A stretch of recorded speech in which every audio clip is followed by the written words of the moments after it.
तुलसी विवाह की संपूर्ण कथा देवउठनी एकादशी पर जरूर करें इसका पाठ। देवउठनी एकादशी के दिन तुलसी विवाह किया जाता है। मान्यता है कि जो व्यक्ति भी इस दिन अपने घर तुलसी विवाह करता है उसे इस लोक और परलोक में यश की प्राप्ति होती है। साथ ही उस व्यक्ति पर भगवान विष्णु की विशेष कृपा भी बनी रहती है। देवउठनी एकादशी के दिन तुलसी विवाह की इस कथा का पाठ करने से भी पुण्य की प्राप्ति होती है। पढ़ें तुलसी विवाह की पौराणिक कथा। भगवान शिव ने एक बार अपना तेज समुद्र में फेंक दिया था, जिससे महातेजस्वी बालक का जन्म हुआ। इस बालक का नाम था जालंधर। जालंधर आगे चलकर एक पराक्रमी दैत्य राजा बना। जालंधर बहुत ही राक्षस प्रवृत्ति का था। जालंधर का विवाह दैत्य राज कालनेमी की कन्या वृंदा से हुआ। एक बार जालंधर ने माता लक्ष्मी को प्राप्त करने की इच्छा से उनसे युद्ध किया, लेकिन समुद्र से उत्पन्न होने के कारण माता लक्ष्मी ने जालंधर को अपने भाई के रूप में स्वीकार कर लिया। जालंधर जब पराजित हो गया तो वह वहाँ देवी पार्वती को पाने की लालसा से कैलाश पर्वत पर पहुँच गया। इसके बाद जालंधर भगवान शिव का रूप धारण कर माता पार्वती के पास पहुँचा, लेकिन माता पार्वती ने अपने योग बल से उसे तुरंत ही पहचान लिया और माता पार्वती वहाँ से तुरंत ही अंतर्ध्यान हो गई। वहाँ जालंधर भगवान शिव के साथ ही युद्ध करने लगा। देवी पार्वती ने सारे वृतांत भगवान विष्णु को सुनाया। जालंधर की पत्नी वृंदा अत्यंत पतिव्रता स्त्री थी। उसी के पतिव्रत धर्म की शक्ति से जालंधर न तो मारा जाता था और न ही पराजित होता था। इसलिए जालंधर का नाश करने के लिए वृंदा के पतिव्रत धर्म को भंग करना बहुत आवश्यक था। इसके बाद भगवान विष्णु एक ऋषि का रूप धारण करके वन में पहुँचे, जहाँ वृंदा भ्रमण कर रही थी। भगवान विष्णु के साथ दो राक्षस भी वहाँ पहुँचे, जिन्हें देखकर वृंदा भयभीत हो गई। फिर भगवान विष्णु जो ऋषि के रूप में थे, उन्होंने वृंदा के सामने पल में दोनों को भस्म कर दिया।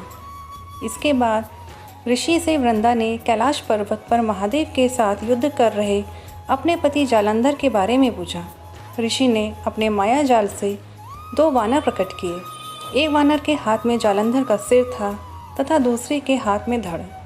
अपने पति की यह दशा देखकर वृंदा मूर्छित होकर गिर पड़ी।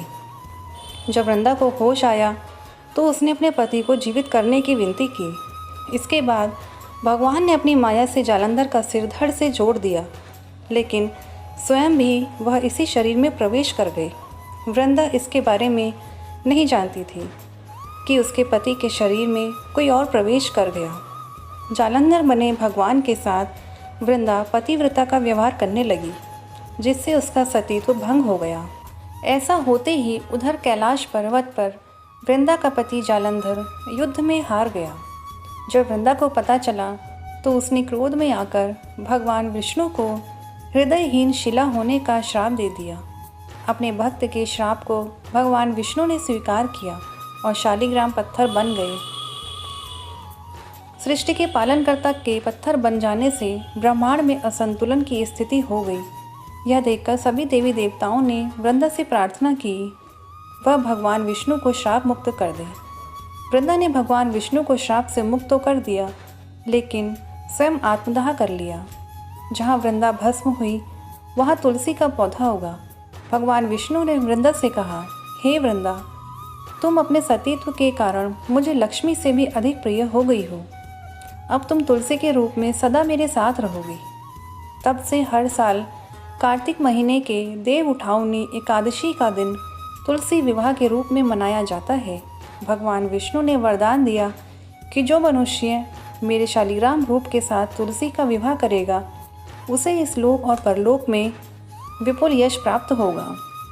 इसके अलावा तुलसी को वरदान प्राप्त है कि जिस घर में तुलसी रहेंगी वहाँ यम के दूत भी असमय नहीं जा सकते। मृत्यु के समय जिसके प्राण मंजरी रहित तुलसी और गंगा जल मुख में रखकर निकल जाते हैं, वह पापों से मुक्त होकर वैकुंठ धाम को प्राप्त होता है। जो मनुष्य तुलसी व आंवलों की छाया में अपने पितरों का श्राद्ध करता है, उसके पितृ मोक्ष को प्राप्त हो जाते हैं।